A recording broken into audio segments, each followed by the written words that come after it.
talk relationship. Today we're looking at those of you who are dating and those of you who are in courtship. So it's actually a very interesting conversation that's brewing on social media.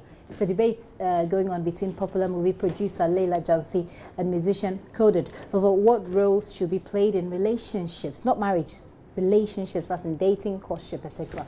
So it's actually a common thing lately to see people who are dating or courting play what you could describe as traditional husband and wife roles. Cooking for each other, maybe paying bills, doing laundry, having sex. These are some of the few things that people do in courtship to keep the relationship running. How easy does this make marriage for such couples? Does it really guarantee marriage at the end of the day? What are the implications? In studio, of course, is our Reverend Daniel Anand. He joins us. He's a marriage counselor, seasoned marriage counselor. Of course, he's a pastor as well. Your views are welcome on our social media platform, and I don't know if we're going to take any calls today. We'll find out in a short while. Reverend, you're welcome. Thank you. How was your week? Quite hectic. Quite hectic. Okay. Today we're leaving the marriage people to their fate. We're talking about courtship, people who are dating. First of all, is there even a time frame for dating? No. I mean, for ideal dating before people marry.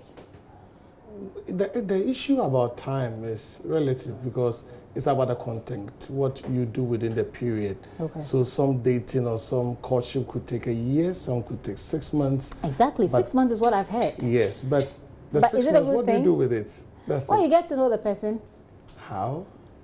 It's 6 months, you talk. The age of Methuselah has nothing to do with the wisdom of Solomon. So it's basically, it basically depends on what people decide to do. It depends not what people decide to do, what the expectation should be, and whether they are working towards them. Okay. Because, for instance, it could be like a lecture room. You could spend the time, but what the teacher teaches you within the time, they will determine what you get to know. And whether or not you understand what the teacher is teaching. So what should be the definitive things that we need to look out for in courtship? Because it's preparation towards marriage. Okay. So that will determine how long you date or how long the courtship lasts. Yes, and that will allow you to program yourself based on the content. If you have a curriculum, the curriculum will determine the time schedules you are portioned to the various subjects under it. Okay. So we have a challenge in our society because we don't develop the right content for people who are in courtship. Okay. For instance, we need to understand certain things, that courtship is a preparation towards marriage. So when a woman wants to marry, who should he marry? Is he marry a male or is he marrying a man? When you're courting the person, you want to marry the person. That's why you're courting them. So you are marrying a male or a man? What's the difference? Thank you. So when you are marrying a man, when we are talking about what to look out for as a woman, first, you must look out for a man who is building an image. I want to use these words very carefully. Progressive. Somebody who is working progressively towards an image. Okay, an image? In the sense of identification, who he wants to be. Who he is. Who he wants to build, what he wants to be. Okay. The second thing that you need to find out is that the man, whether he's working. Okay, shouldn't that be the first one? No. Your image or what you are building will determine the kind of work you have to do. Okay. That's the purpose. When you have a purpose, that will determine the work that you want to do. You first of all define your purpose before you started searching for a job. Okay, so the image, whether or not the person has a decent job. Yes, a clear-cut image, a clear, distinctive image. You want to marry a man you want to be proud of. So you get it. So what image is that person building for himself in terms of character, in terms of profession, in terms of association and socialization? What image is it building? Okay. The second thing is that is the man having a job and not work? He's having a job that you know that is a defined job. Okay. The third thing that you need to look for in a man that you want to marry is the word I use, somebody who has initiative. Because when the woman comes into your life, can he add value to your life? That is he innovative enough? Because when the Bible says the man is supposed to be the head, it's not talking about headship in terms of position, but leadership. So leadership. So whether or not that person is able to show leadership when the two of you are together. Yes, that he can add value to your life. The next thing that we should find out in the person is that whether he somebody who can protect. I mean, can security. You can find that. Whether he's got muscles. Not really muscles. Women are not looking for. Whether he's got a broad chest. Not a broad chest. There's not six packs. Not those things that we are looking for. But 6 packs too are good though. It's good. For what? Anyway, so those are the things that you should look out for. Maybe we should spend some time looking at what both people should look out for. When a man is dating, I mean, but not now. Yes. Like maybe we will spend some time looking at what the man should look out for in a woman, or what a woman should look out for in a man. But let's focus on our topic today, which is when you have looked out for all of these things and you decided to date and you're in a courtship. We've seen a lot of cohabiting happening. Yeah. People who are not even cohabiting, sometimes they'll just go by, spend a week or a month. The woman is washing, cooking. So these are the traditional, and please don't let the pepper people come at me. These are the traditional roles that are usually assigned, when people are in relationships, that the man is taking care of financial issues, and the woman is taking care of, taking care of food, etc. So when you're behaving like people who are married would behave, does that make the road to marriage any easier? It doesn't necessarily, because the person that you are dating really matters in such situations, because there are some people who are taking advantage of others. So there's no guarantee that after washing, after cooking, after spending on the person, after sex and those, there's no guarantee that will end up in marriage. There's no guarantee. But there's nothing wrong with it, right? There's something wrong with it. What is wrong with it? There's something wrong with it because you are doing something that you should do in marriage. Okay. So it's like something that will belong to you later, you are stealing. No, but if you don't do it, how would you get to understand or have the general view of the person you're going to be living with when you finally get married? When you're going to live with a man, it's not necessarily food that the man is craving for. It's not necessarily food. Sex is good, but that is not what should be the prime thing that the man is looking for in a woman. For instance, when a man is dating a woman, there are certain basic things that he's looking out for, whether he will find those qualities in the person. It's not necessarily food and sex. Okay, so when you say it doesn't make it easy, it's not a guarantee. It's not a guarantee. But if there are people who already find themselves. I know a friend of mine who said he cohabited with his wife. They're married now. He cohabited with his wife for 10 years before they got married. They're actually very happy together. And when you mentioned the thing about really did you cohabit, and he rubbishes it completely because he has a different experience. For people who are dating now, who are cohabiting, or those who are going to the house of the guy, or the guy going to the house of the lady, who are actually behaving like people who are already married, what sort of advice would you give them? When you see the issue that we need to critically look at is that whether the person really loves you and wants to be committed to that relationship that he's going out with you. Okay, let me interrupt you briefly. Let me announce the numbers quickly so that we take the advice from Reverend. The number is 0302 11691. It's 0302 211 691. I beg your pardon. 0302 211 691. You can also call 0302 211 692. Let's take the advice from Reverend. When we finish, we'll go on Facebook and find out what some of you have been posting. The man is dating you because he's looking for certain things. One, he wants a beautiful wife. The appearance speaks. So whatever is going on, she's looking out for those things. Two, he was looking out for somebody who will be a helper. Okay. Somebody who will help me succeed or help me to build an ambition that I have. Okay. He's first of all looking for a prudent wife. Somebody who is wise, who has intuition, has wise. You see, women are incubators. Women are natural incubators. Give a woman ingredients, he will give you a soup. Give a woman a sperm, he will give you a baby. Okay. So he wants that kind of woman. That woman who will be a homekeeper. That woman who I will be proud of, that anything that I'm doing, he will be that supportive woman and help me to come up. Where I even have deficiencies, she'll be there to fill in, to support. So what is the advice again?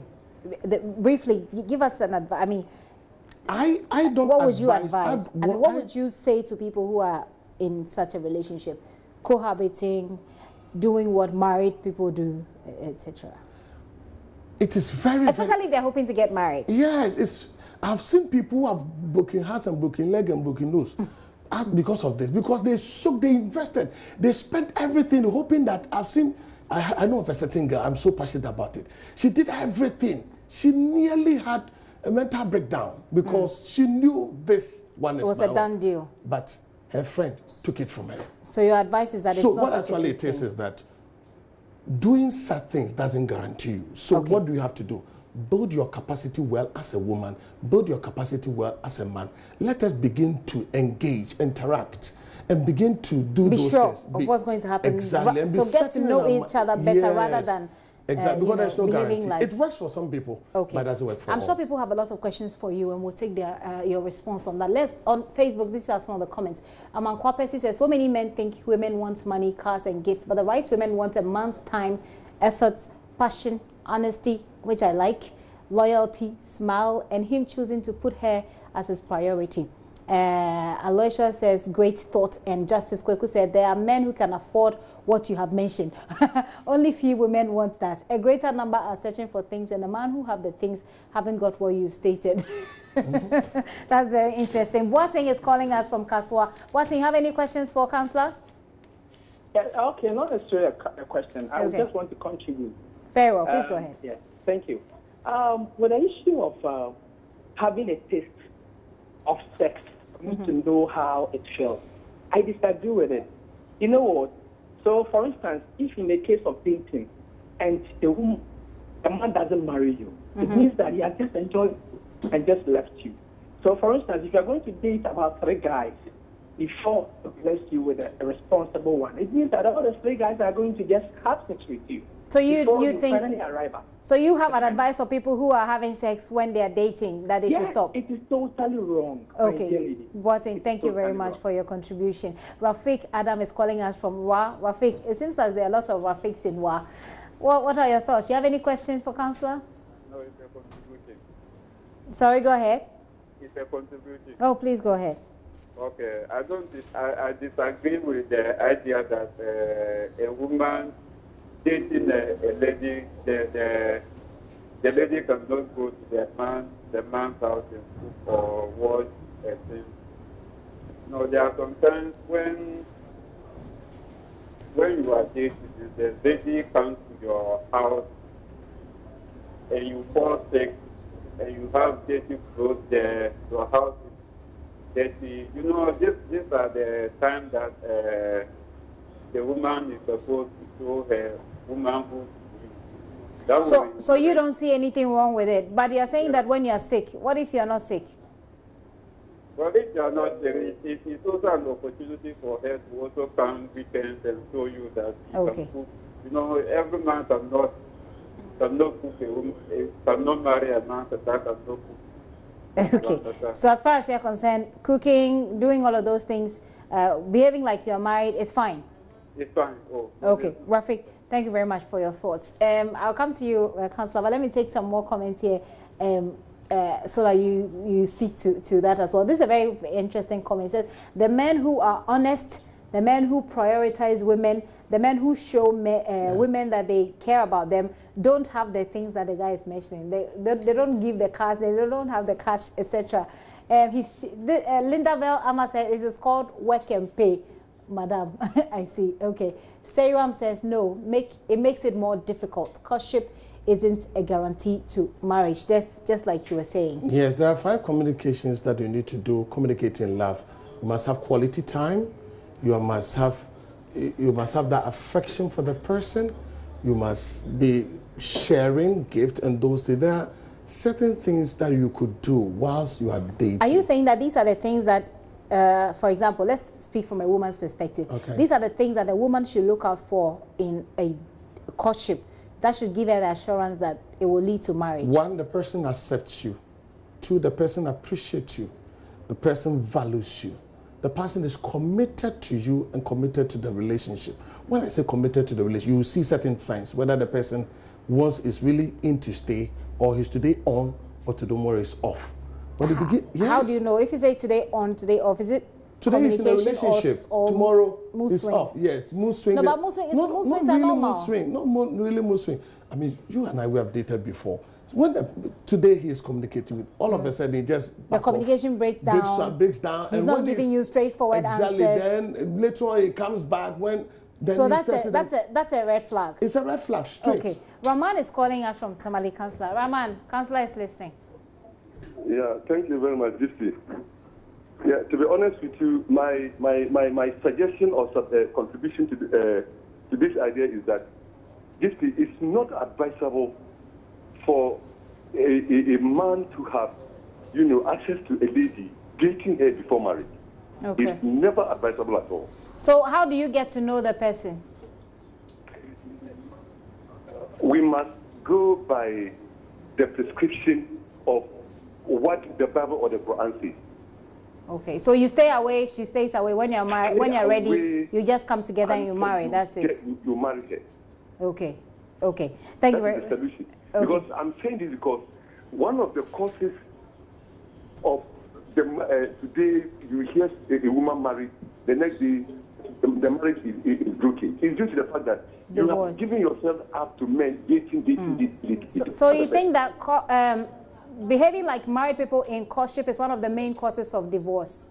Yes, of course. Okay, okay. Thank you very much for your call. Roxanne is calling us from Tadi. Roxanne, let's have a day. Hello. Yes, Roxanne, let's hear you. Yeah, okay. Thank you very much. Yeah, I'm speaking from Takrade. My contribution is that, in fact, it seems courtship, we don't fully understand about courtship. Because courtship is not having sex or doing what married people do. Courtship is knowing about a person. How do you know about the person if you don't visit them or stay with them for a few days? Yeah, you can stay with a person, but there must be a distance. Are you dating or you're married? I'm married. Okay. How long did you date your wife? Oh, I did not date my wife for. I broke up about 3 months, then we got married. About 3 months? Yes. And you've been together for how long? We have been together for 15 years. Oh, wow. How did you know she was the right person? Oh, one thing is marriage is process, as the minister is saying.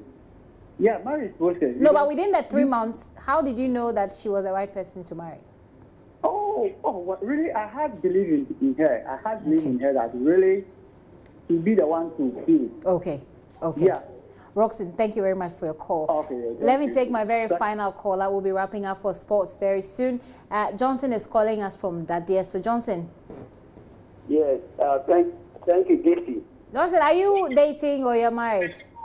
I'm married. Okay, how long did you date your wife for? Some few months. Like how many months? 6 months?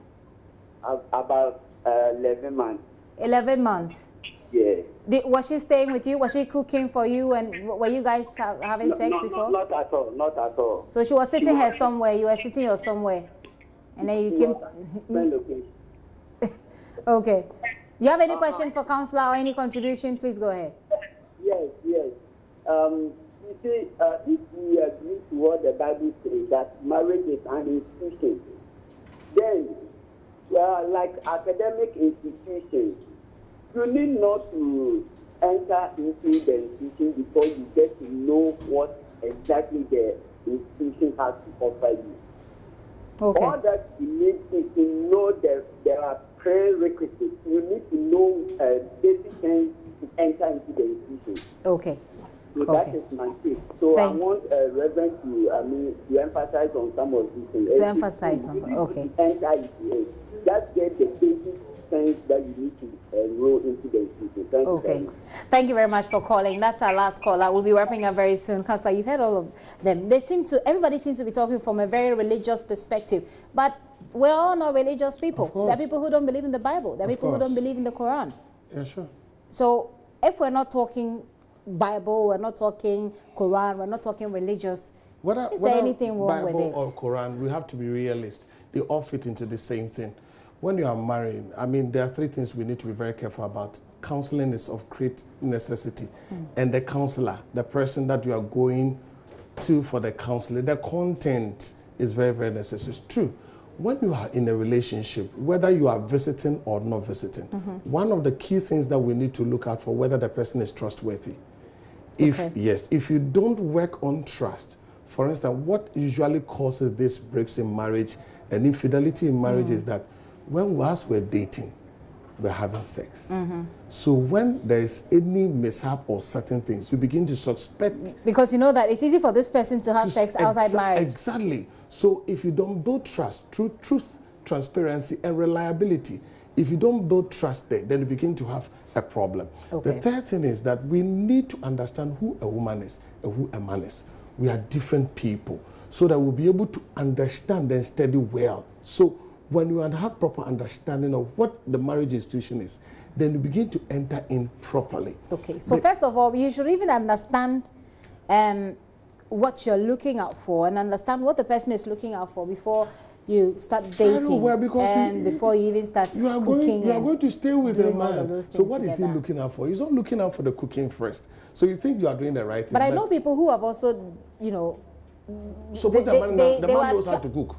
Yeah, I mean, I know people who have decided to marry because it was easier for them to know they can actually stay together because they stayed together for a while. That's compatibility. Right. When we are working on compatibility, the key word is understanding. Understanding. How do we get the understanding? We must begin to, whilst they are communicating, the mishaps and the challenges that will come will help you to, that's why the last time I used water. You are combining two gases together.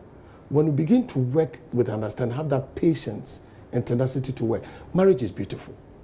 Marriage is awesome. As we wrap up, please, I want you to, I ask for the advice. If someone is in a courtship now, or some people are dating, they're having sex, they're doing all the things that you and your wife have been doing at home. What would you? What would you? I know it's not different from. I thought my bedroom just went to my bedroom. What is your advice to people who are in such relationships? Should they break up because that's also going to cause another problem? Should they just stay? What should they do? What a woman should do is that, sweetie, I love you so much. I want to spend my life with you.